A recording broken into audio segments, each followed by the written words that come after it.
વધશે। ધ્રાંગધ્રા તાલુકા પોલીસે કંટાવા રોડ પાસેથી વિદેશી દારૂનો જથ્થો અને બ્રેઝા કાર ઝડપી પાડી।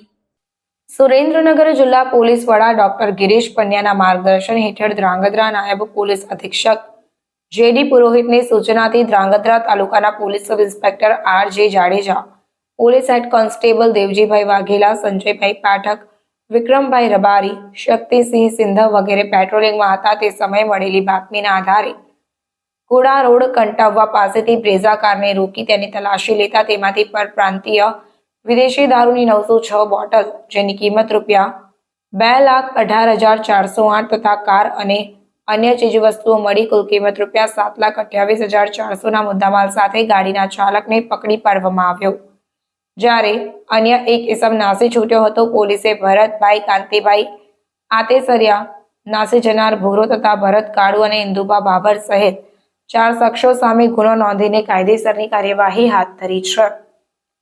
Reporter Rutul Kumar Dhamecha, secular Gujarat news, Dhrangadhra. સમાચારોની અવનવી અપડેટ્સ માટે જોતા રહો સેક્યુલર ગુજરાત ન્યૂઝ। સાથે સેક્યુલર ગુજરાત ન્યૂઝ ચેનલને લાઇક, શેર અને સબસ્ક્રાઇબ કરો અને બેલ આઇકોન દબાવીને સમાચારોની ઝડપી માહિતી મેળવો।